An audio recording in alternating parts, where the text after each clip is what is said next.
Thanks for tuning in. And in this video, we are going to talk about optimizing your order routing with FlexPoint. So I'm here in the main dashboard. I'm actually going to head to my settings section down here in the bottom left-hand section and head to the orders tab. So you can see the different functionality that we provide whenever orders come and go from the FlexPoint account. Some of the most important settings that you would set up here are order importing and order routing. So let's go to the order importing section. In the order importing section, this is orders that is coming to FlexPoint from your various sales channels or your resellers channels. And we want to set up settings to do some actions on specific use cases. One being, let's say, a high order total. So an order comes in and the total is over $3,000. I want to flag that and put that order on hold automatically. And I can even add in more actions such as notify me for this order total. Now, what you're looking at right here is our workflow engine. This workflow engine is spread across all different functionalities within FlexPoint. It is setting if-then statements based off of the specific action that we're doing here. So specifically order importing.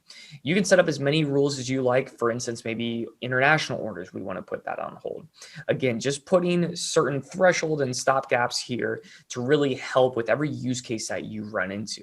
So I'm going to go back to the orders and I'm going to go to the order routing section. This is one of the most important and vital parts of FlexPoint for getting orders to the correct source automatically without any manual intervention.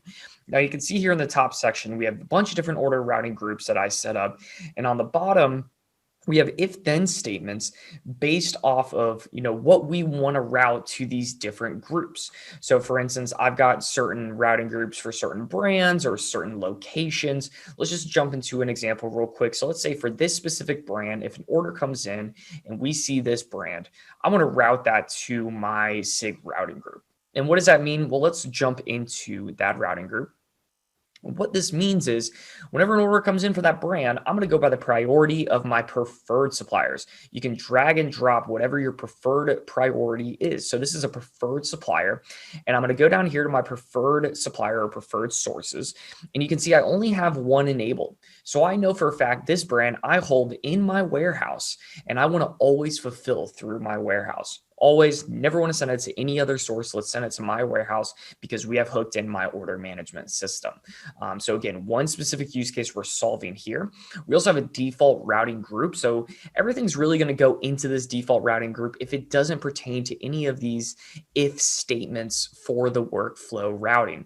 So for instance, in my default routing group, I'm going to always go to a single source supplier, and this is preferred. I can make this required. All depends on your specific strategy that you want to do. Single source, we see this as a very important thing in the dropship model because if you start sourcing, an order that has multiple line items to multiple suppliers, you're getting multiple shipping costs and dropship fees, and next thing you know, you're losing money on that order. So I'm going to always go to single source, and then my second priority is my lowest cost. Now, I can drag and drop certain priorities. Maybe I want to do closest margin at the top. Maybe I want to do preferred suppliers. I always want to go through my top supplier, and then I want to do single source, and then I want to do lowest cost. Some people rather do, lowest cost at the top. What's really cool is what I like to do is I'll do single source maybe here, lowest cost be my top priority, but if it's within a specific margin, I'm just going to go to my next priority. A lot of times we see a single source at the top and then lowest cost and then preferred supplier. It's a very common use case. And again, for preferred suppliers or preferred sources, you can drag and drop what your preferred source is and what your preferred source is not. What's really cool is we do have this section in here called suppress tracking. This falls into cross-docking, which we have a video specifically for that. So a whole bunch of different use cases you can solve with order routing. So when I go back to the order settings section, again, the order importing rules is very important. The order routing section is probably the most powerful and important setting in our order section.